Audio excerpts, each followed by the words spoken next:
Hello दोस्तों, स्वागत है आप सभी का हमारे YouTube चैनल पर। आज हम बात करने वाले हैं रोलेस थ्योरम की। देखिए, सबसे पहले हम रोलेस थ्योरम में इसका स्टेटमेंट देखेंगे, उसके बाद इसके प्रूवमेंट पर जाएंगे। ठीक है, आइए देखते हैं। देखिए, रोलेस थ्योरम क्या है, इसका स्टेटमेंट क्या कहता है। If fx be a function such that, अगर हमारे पास कोई fx फंक्शन है, इस प्रकार है कि इफ इसकी तीन कंडीशन फॉलो होनी चाहिए। अगर ये तीनों कंडीशन हमारी फॉलो हो रही हैं, देन हम उस पर रोलेस थ्योरम अप्लाई कर सकते हैं। ठीक है, स्टेटमेंट क्या है इसका, देखिए पहला स्टेटमेंट कहता है इसका, if fx be a continuous in closed interval a, b। इसका मतलब है कि हमारा जो फंक्शन है ना fx, वो कंटिन्यूअस होना चाहिए, संतत होना चाहिए क्लोज्ड इंटरवल a, b में। ठीक है, क्लोज्ड इंटरवल मतलब जानते हैं आप, ए पॉइंट भी उसमें शामिल करना है और बी पॉइंट भी उसमें शामिल करना है। इसमें हमारा जो कर्व है या फंक्शन है वो कैसा होना चाहिए, कंटिन्यूअस है, जैसे कि कंटिन्यूअस आप देख सकते हैं। ठीक है, आगे देखिए, if fx be a differentiable in open interval a, b। ये कह रहा है कि डिफरेंशियल होना चाहिए जो हमारा fx है, किस पे, a, b पे, लेकिन हमें जो बाउंड्री पॉइंट्स है a और b और इनको शामिल नहीं करना है। इसका मतलब है ये ओपन इंटरवल, इस तरीके का ग्राफ होगा हमारे यहाँ से यहाँ तक जा रहा होगा। ठीक है, ऐसे ही इसमें होगा, इस तरीके से दो कंडीशन फॉलो हुई। ठीक है, तीसरा कंडीशन क्या है हमारा, f ऑफ a बराबर f ऑफ b। इसका मतलब है कि जो हमारा पॉइंट है ना a और b, इन पर फंक्शनल वैल्यू हमारी समान होनी चाहिए। देन देयर एग्जिस्ट, देन तब हम कहेंगे कि एग्जिस्ट कर रहा है at least a point c exist करेगा फॉर विच, किसके लिए, f डैश c बराबर 0। इसका मतलब क्या है, देखिए मैं बताता हूं इसका मतलब आपको। यहां पर आप रफली देखिए, मान लीजिए हमारे पास कोई ग्राफ है, मान लीजिए हमारे पास कोई ग्राफ है इस तरीके से, हमारा पॉइंट है यहाँ पर a, ठीक है, यहाँ पर हमारा पॉइंट है b, यहाँ पर हमारा कोई ग्राफ जा रहा है इस तरीके से कि ये a से गया और b पर गया। तो हमारी ये कंडीशन तो हुई कि f ऑफ a बराबर है f ऑफ b के, ये कंटिन्यूअस भी है, डिफरेंशिएबल भी है, a b को शामिल नहीं करना है। ठीक है, अब देखिए, एक ऐसा पॉइंट c जरूर एग्जिस्ट करेगा जहां पर इसकी टेंजेंट कितनी होगी, 0 होगी। आप देख सकते हैं यहाँ पर ये टेंजेंट इसकी कैसी होगी, टेंजेंट 0। अगर टेंजेंट 0 तो f डैश x 0, और किस पर हुई है, c पॉइंट पर, इसे हम मानेंगे c पॉइंट। देन वी से f डैश c बराबर 0, मतलब अगर हमारा टेंजेंट 0 हो गया तो हमारा f डैश c भी 0 होगा। अब देखिए दूसरे एग्जांपल से देखते हैं, इसको हटाते हैं। दूसरा एग्जांपल क्या कहता है,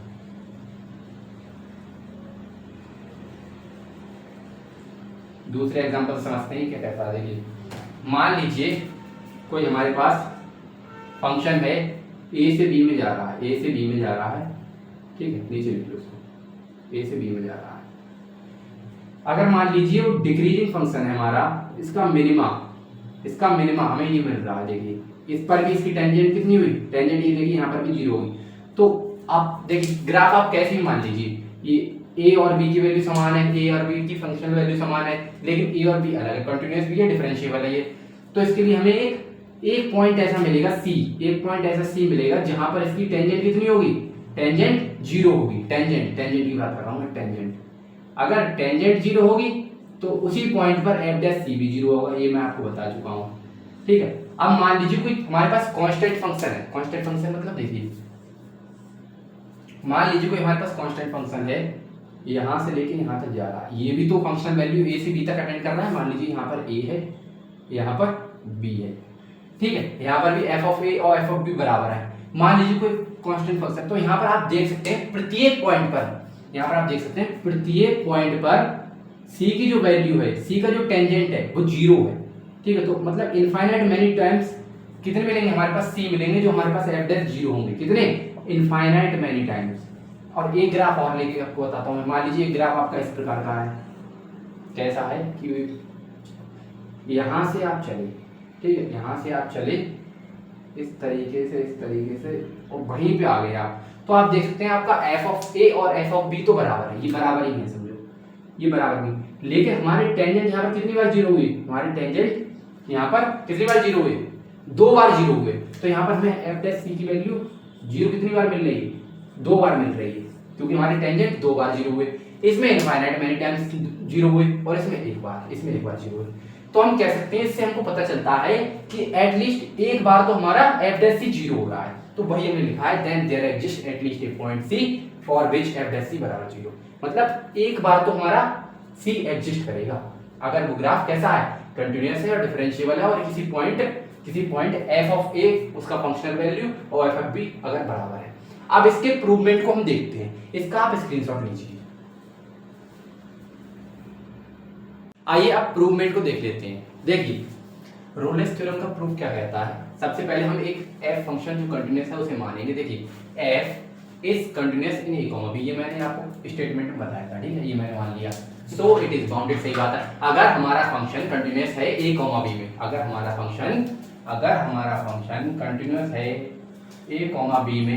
b में तो बाउंडेड भी होगा। तो हम कंटीन्यूअस से बाउंडेड वाली मान सकते हैं, ठीक है, कि so it is bounded on a, b। अगर हमारा फंक्शन कंटीन्यूअस है a, b में तो बाउंडेड भी होगा a, b में। लेट तो बाउंडेड होगा तो उसमें एक सुप्रीमम भी होगा और एक इन्फीमम भी होगा। तो हमने m को सुप्रीमम कंसीडर कर लिया और स्मॉल m को इन्फीमम कंसीडर कर लिया, ठीक है, जो कि हमारे interval a, b closed interval से आ रहे हैं, ठीक है। अब जब हमने सुप्रीमम और इन्फीमम मान ही लिया है और हमको क्या पता है कि let C1 and C2 are 2 points such, मतलब C1 एंड C2 दो हमारे पास ऐसे पॉइंट मिलेंगे। देखिए अगर हमारे पास एक इन्फीमम आ रहा है, एक सुप्रीमम आ रहा है, या आप ऐसे बोल सकते हैं एक मैक्सिमम आ रहा है, एक मिनिमम आ रहा है, या आप ऐसे बोल सकते हैं एक मैक्सिमा आ रहा है या मिनिमा आ रहा है, तो उसमें दो पॉइंट ऐसे एग्जिस्ट करेंगे जहां पर उसकी टेंजेंट क्या होगी, जीरो होगी, मैंने आपको बताया था।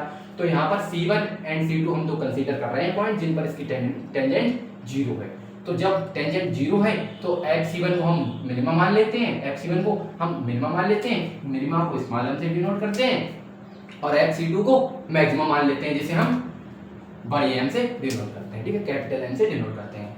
हियर टू कंडीशंस अराइजेस, देखिए अब दो कंडीशन है हमारे पास, ये दो कंडीशन अगर हम सत्य साबित कर दें, ये दो कंडीशन अगर हम सत्य साबित कर दें तो हमारा थ्योरम प्रूव हो जाएगा। कंडीशन क्या है, या तो हम m बराबर स्मॉल m सिद्ध कर दें या m not equal to m सिद्ध कर दें, ठीक है। कैसे करेंगे, केस 1 में हम m बराबर m लगाएंगे, मतलब मैक्सिमा बराबर मिनिमा। मैक्सिमा बराबर मिनिमा कब होगा, मैंने पीछे आपको बताया था, यहाँ पर मैंने आपको ग्राफ बना के बताए थे कि कांस्टेंट फंक्शन में हमारे इनफाइनाइट मेनी टर्म्स होती है जहाँ पर हमारा टेंजेंट जीरो होता है और मैक्सिमा और मिनिमा बराबर होते हैं, मैंने बताया था आपको। तो हम देख सकते हैं m बराबर m कब होगा, मान लीजिए हमारे पास कोई ग्राफ है जो a से b में f ऑफ a और f ऑफ b की समान वैल्यू दे रहा है, तब हमारे पास इनफाइनाइट मेनी टर्म्स होंगी जहां पर हमारा टेंजेंट जीरो होगा। टेंजेंट जीरो होगा तो हमारा मैक्सिमा मिनिमा बराबर होगा। तो यहाँ पर इनफाइनाइट मेनी टर्म्स में से मैंने एक टर्म मान ली है जो कि c है, बीच में मान ली मैंने c, इस पर मैक्सिमा एंड मिनिमा दोनों की वैल्यू समान होगी तो मैंने m बराबर m कर दिया है, ठीक है। If maxima and minima of a function are equal, then ये कह रहा है कि जब हमारे पास मैक्सिमा और मिनिमा के फंक्शन इक्वल होंगे तब हम कह सकते हैं f एक्सिस कंटीन्यूअस फंक्शन। ये बात मैंने अभी आपको ग्राफ में बताई थी, ठीक है। और f डैश x जीरो मिलेगा, कब मिलेगा जीरो, मैंने आपसे बताया था कि कभी भी ग्राफ में हमारा टेंजेंट जीरो होता है, कभी भी हमारा ग्राफ में टेंजेंट जीरो होता है तो उसका एक सी पॉइंट मिलता है जहां पर उसका f डैश सी जीरो होता है। तो यहाँ पर कोई x पॉइंट हमको मिलेगा जहां पर उसका टेंजेंट क्या होगा, जीरो होगा, ठीक है, टेंजेंट जीरो होगा। Then there exist a, b, c ऐसा बिलोंग करेगा हमारे a, b में such that f dash C हमारा जीरो के बराबर होगा। ये बात हम कह सकते हैं तीन तथ्यों से, ठीक है। और केस 2 हमारा क्या है, केस 2 हमारा है कि जब हमारा मैक्सिमा और मिनिमा इक्वल ना हो। यहाँ पर क्या था, हमारा मैक्सिमा और मिनिमा इक्वल था, तो वी नो हम जानते हैं f ऑफ a बराबर f ऑफ b, सही हम जानते हैं कि किसी भी फंक्शन में अगर हम कौन सा रूल लगा रहे हैं, रोलेस थ्योरम लगा रहे हैं तो हमको पता है पॉइंट तो हमारे a b अलग अलग होंगे लेकिन उनकी फंक्शनल वैल्यू सेम होगी, f ऑफ a और f ऑफ b सेम होंगे। तो हम कह सकते हैं we know f of a बराबर f of b, then either m और m not equal to f of a and f of b। इसका मतलब क्या है कि हमारा m मैक्सिमा और मिनिमा इक्वल नहीं होंगे f ऑफ a और f ऑफ b के। ये देखिए तो मैंने कंसीडर करा है, मान लिया कि एक हमारे पास मैक्सिमा है जिसको हम कैपिटल M से डिनोट कर रहे हैं, वो इक्वल नहीं है f ऑफ a और f ऑफ b के, ठीक है। जब इक्वल नहीं है तो इसको बड़े M को हमने, जब हमारे पास एक मैक्सिमा आ रहा है तो मैक्सिमा आ रहा है तो एक टेंजेंट भी 0 हो रही होगी, ठीक है, टेंजेंट 0 हो रही होगी तो टेंजेंट को हमने क्या मान लिया है, कोई C2 पॉइंट है हमारे पास, कोई C2 पॉइंट है हमारे पास जहां पर इसकी टेंजेंट क्या हो रही है, 0 हो रही है। तो 0 हो रही है तो वहां पर f ऑफ a की वैल्यू समान नहीं है, पर f ऑफ a और f ऑफ b बराबर है। ये बात सही है, देखिए ये देखिए f ऑफ a और f ऑफ b बराबर है, लेकिन इसका टेंजेंट जो C पॉइंट है वो बराबर नहीं है। यही मैं कहना चाह रहा था, f ऑफ C2 यहाँ पे मिलेगा आपको, f of C2 f of a और f ऑफ b के बराबर नहीं है, सॉरी f ऑफ a और f ऑफ b के बराबर नहीं है। अब देखिए वेयर जहां C2 हमारा बिलोंग कर रहा होगा a, b से, ये बात बिल्कुल सही है। हमारा जो C2 है ना, हमारा जो C2 है या C2 मान लीजिए इसको, हमारा जो C2 है वो बिलोंग कर रहा होगा a, b से, यही लिखा है यहाँ पर। तो C2 हमारा बिलोंग कर रहा है a, b से, ये बात बिल्कुल सही है। इस वाली कंडीशन से हम ये वाली बात कह सकते हैं, ठीक है। ये वाली बात हमने जब बोल दी तो हमें पता चल गया FC2 यानी कि C2 हमारे पास ऐसा पॉइंट है जहां पर हमें मैक्सिमम वैल्यू प्राप्त होगी, ठीक है, मैक्सिमम वैल्यू प्राप्त होगी। अब इससे आगे के प्रूफ को देखते हैं, इसका स्क्रीनशॉट लीजिए आप, ठीक है।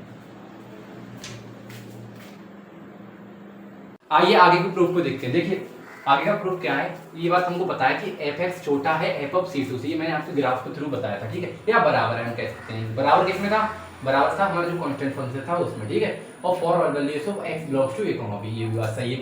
ये किस बात के लिए बोल रहा है, ये बोल रहा है for all values of x belong कर रहा है हमारे a, b से, ठीक है। अगर ऐसी बात है तो fx को हम कैसे खोल सकते हैं, इस प्रकार खोल सकते हैं C2 प्लस माइनस h, ये किसके लिए होता है, ये लेफ्ट हैंड डेरिवेटिव और राइट हैंड डेरिवेटिव के लिए होता है, ठीक है। ये राइट हैंड डेरिवेटिव तो इनके लिए अलग अलग खोल दिया हमने, ये देखिए आप, ये देखिए इस तरीके से अलग अलग खोल दिया हम। अब देखिए ये देखिए 0 से बड़ा है तो ये राइट हैंड डेरिवेटिव का काम कर रहा है, ये 0 से छोटा है तो ये लेफ्ट हैंड डेरिवेटिव का काम कर रहा है, ठीक है। तो हम apply limit on both side, दोनों साइड हम लिमिट अप्लाई कर देंगे। कौन सी लिमिट अप्लाई करेंगे, जो h टेंड टू 0 जा रही हो, ठीक है।